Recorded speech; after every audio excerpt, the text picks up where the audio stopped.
Welcome in science ए के study 1024 में हूँ एक यादव और इस वीडियो में हम देखने वाले हैं क्लास 8th की साइंस के चैप्टर नंबर 3 का पार्ट नंबर 3।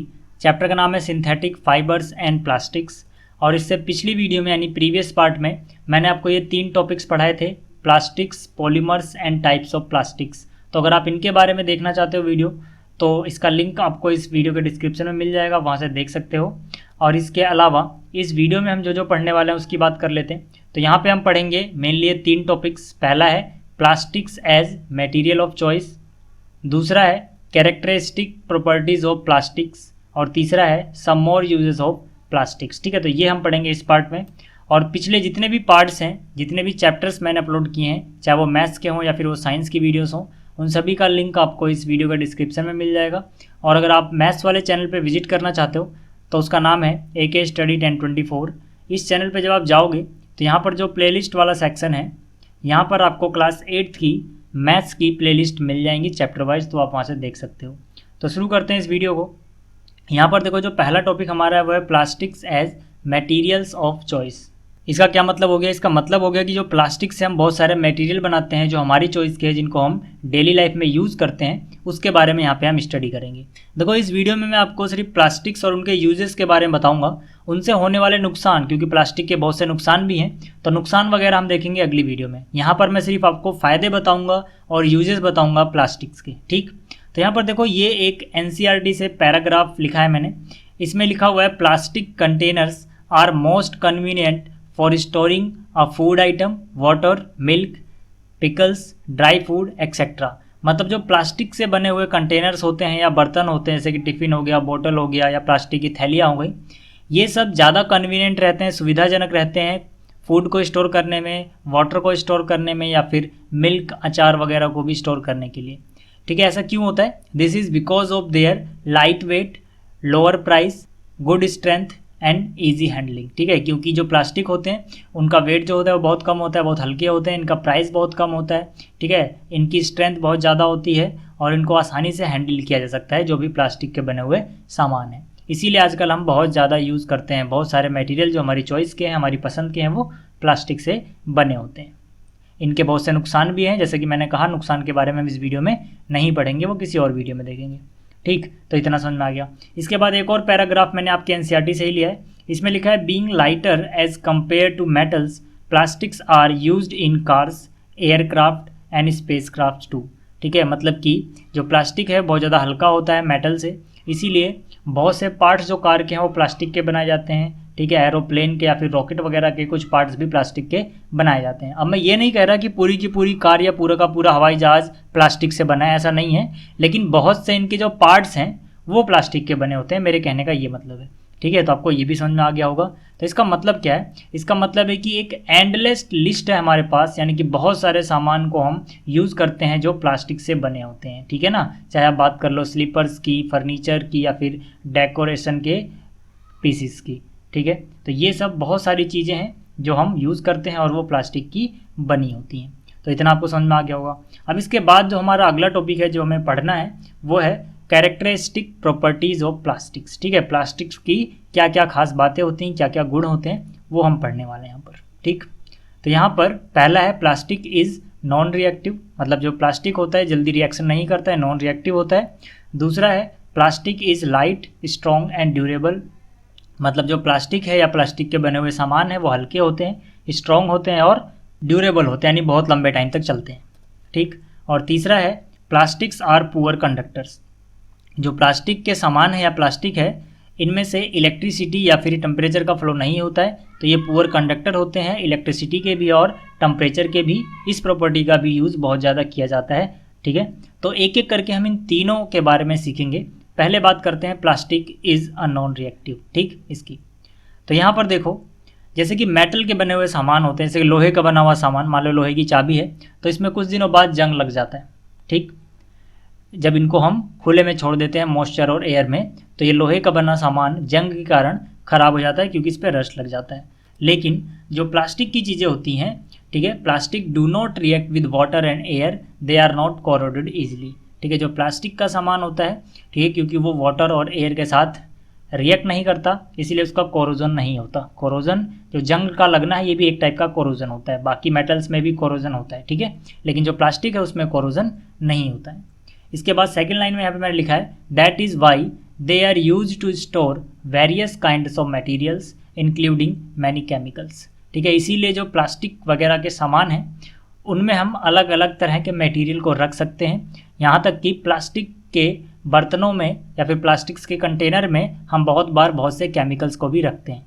ठीक है, तो ऐसा क्यों होता है? क्योंकि ये नॉन रिएक्टिव हैं। ठीक है, बहुत सारे केमिकल से भी जल्दी ये रिएक्ट नहीं करते हैं और पानी और मॉइस्चर के साथ भी जो प्लास्टिक का सामान है वो रिएक्ट नहीं करता है। तो आपको ये पहला पॉइंट समझ में आ गया होगा। बात करते हैं अब पॉइंट बी की। इसमें लिखा है plastic is light, strong and durable. ठीक है, तो देखो जो भी आप सामान देखते हो प्लास्टिक के बने हुए वो बहुत हल्के होते हैं। ठीक है, ज़्यादातर स्ट्रॉन्ग होते हैं और ड्यूरेबल होते हैं, मतलब लंबे टाइम तक चलते हैं। आपकी एनसीईआरटी में एक पैराग्राफ है जिसमें एक क्वेश्चन टाइप पूछा गया है। इसमें लिखा है what is material of the buckets और mugs you are using today. मतलब जो तुम ज़्यादातर बाल्टियाँ या मग यूज़ करते हो उनका मटेरियल क्या है। ठीक है, what are the advantage of using a plastic container, और प्लास्टिक कंटेनर को यूज़ करने का क्या एडवांटेज है। तो देखो जो बकेट्स हैं ये प्लास्टिक के भी होते हैं, स्टील वगैरह के भी आते हैं, लेकिन आजकल हम ज़्यादातर जो यूज़ करते हैं वो प्लास्टिक के ही सामान को यूज़ करते हैं। ठीक है ना, तो यहाँ पर जो ये क्वेश्चन है इसका अगर मैं प्रॉपर आंसर दूँ तो इसका आंसर है वी आर यूजिंग बकेट्स और मग्स मेड ऑफ प्लास्टिक्स। मतलब हम ज़्यादातर जो बकेट्स हैं वो या फिर मग्स हैं उनको प्लास्टिक वाला ही यूज़ करते हैं, हालांकि कोई कोई स्टील वाला भी यूज़ करता है। ठीक है, because plastic is very light, strong, durable and can be moulded into different shapes and sizes. क्योंकि जो प्लास्टिक है बहुत ही लाइट वेट का होता है, स्ट्रॉन्ग होता है, ड्यूरेबल होता है और इसको आसानी से मोल्ड किया सकता है अलग अलग डिफरेंट शेप में। यहाँ मोल्ड करने का सिंपली मीनिंग ये समझो कि प्लास्टिक को पिघला के हम अलग अलग सांचों में डाल के अलग अलग तरह के डिज़ाइन की चीज़ें बना सकते हैं। ठीक, so it is used for various purposes and it is generally cheaper than metals too. ठीक है, और इसीलिए इसको अलग अलग पर्पज़ में यूज़ किया जाता है और जनरली ये मेटल से हल्का होता है, जनरली ये मेटल से सस्ता होता है यानी चीप होता है। ठीक, तो आपको ये समझ में आ गया होगा। एक और पैराग्राफ दिया गया आपकी एनसीईआरटी में जिसमें क्वेश्चन टाइप पूछा है। इसमें बोला गया why plastic articles are available in all possible shapes and sizes. देखो प्लास्टिक के जो सामान है, ठीक है, ये अलग अलग तरह के साइज, डिज़ाइन, शेप्स में आते हैं। तो कह रहा है कि ऐसा पॉसिबल क्यों है। ठीक है, ऐसा क्यों पॉसिबल है, इसका आंसर है प्लास्टिक इज़ ईजिली मोल्डेबल। मतलब जो प्लास्टिक होता है वो आसानी से मोल्ड किया सकता है, उसको पिघला के आसानी से हम अलग अलग शेप में उसको कन्वर्ट कर सकते हैं, इसीलिए ऐसा पॉसिबल है। ठीक है, इसको आगे एक्सप्लेन भी किया थोड़ा और। ठीक है, कि जो मोल्डेबल लिखा है इसका मतलब है can be shaped in any form, इसको किसी भी फॉर्म में शेप दी जा सकती है। इट कैन बी रिसाइकल्ड, इसको हम रिसाइकल कर सकते हैं। मान लीजिए कुर्सी बहुत दिन बाद ख़राब हो जाती है, आप कबाड़ी वाले को बेच देते हो। ठीक है, तो कबाड़ी वाला आगे जाके फैक्ट्रीज में बेचता है उसको और फिर वो इसको पिघला के कुछ और बना देते हैं, मतलब इसको रिसाइकल कर देते हैं। ठीक, इसके अलावा इसको अलग अलग डिज़ाइन में कलर किया सकता है, मेल्ट किया जा सकता है, रोल्ड किया सकता है अलग अलग पतली पतली शीट्स में, या फिर इसके वायर्स भी बनाए जा सकते हैं। ठीक है, that is why plastic articles are available in all possible shapes and sizes. ठीक है, तो आपको ये भी समझ में आ गया होगा। अब बात करते हैं अगले पॉइंट की। अगला पॉइंट है प्लास्टिक्स आर पुअर कंडक्टर्स। जो प्लास्टिक होते हैं ये पुअर कंडक्टर होते हैं। ठीक है, तो इसका क्या क्या फ़ायदा, हम इसका यूज़ कैसे करते हैं। देखो, plastic are poor conductor of heat and electricity. मतलब ये हीट के और इलेक्ट्रिसिटी के दोनों के ही पुअर कंडक्टर है। मतलब ना तो इसमें से टेम्परेचर फ्लो हो सकता है और ना ही इलेक्ट्रिसिटी फ्लो हो सकती है। That is Y electrical wires have plastic covering. इसीलिए जो बिजली के तार वगैरह होते हैं आपने देखा होगा उनकी जो कवरिंग है वो प्लास्टिक की होती है। जैसे कि ये वायर गया, ठीक है, तो इसके अंदर मेटल है लेकिन बाहर क्या है, बाहर प्लास्टिक है, ताकि किसी को करंट ना लगे क्योंकि ये बैड कंडक्टर है। And handles of screw drivers are made of plastics. और जो ये स्क्रू ड्राइवर के हैंडल्स हैं ये भी प्लास्टिक के बने होते हैं। ठीक, handles of frying pans are also made of plastic. जो इसके हैंडल्स हैं ये प्लास्टिक के बने होते हैं ताकि ये गर्म ना हो, क्योंकि ये बैड कंडक्टर ऑफ हीट होते हैं। ठीक है, तो इसी प्रॉपर्टी का यूज़, क्योंकि ये पुअर कंडक्टर होते हैं इलेक्ट्रिसिटी और हीट के, हम अलग अलग जगह इसका यूज़ कर सकते हैं। ठीक, तो आपको इतना समझ में आ गया होगा। तो ये तीनों पॉइंट आपको समझ में आ चुके हैं। अब बात करते हैं इसके थोड़ा और आगे। ठीक है, some more uses of plastic, मतलब कुछ और यूज़ देखते हैं प्लास्टिक्स के। तो यहाँ पर देखो मैंने लिखा है plastics find extensive use in the healthcare industry.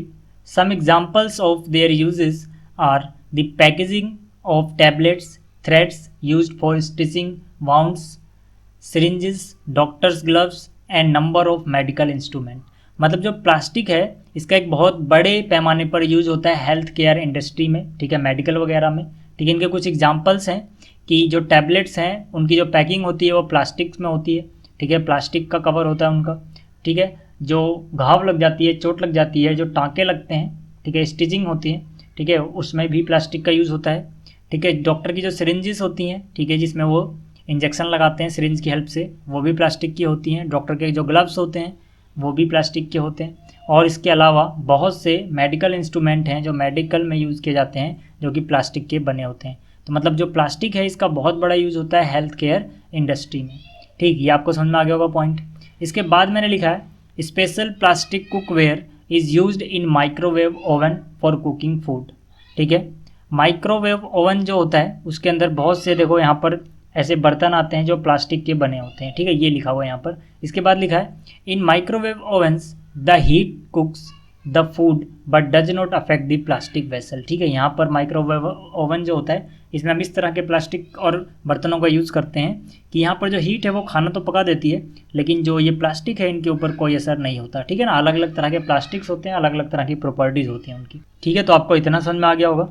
इसके बाद मैंने लिखा है Teflon is a special plastic on which oil and water do not stick. It is used for non-stick coating on cookwares. ठीक है, आपने बहुत बार अपने घर में ऐसे फ्राइंग पैन देखे होंगे जिन पे खाना या फिर तेल जो है वो चिपकता नहीं है। ऐसा क्यों होता है? क्योंकि ये टेफ्लॉन से बने होते हैं। टेफ्लॉन एक अलग तरह का प्लास्टिक है जिस पे ना तो तेल वगैरह चिपकता है ना ही पानी।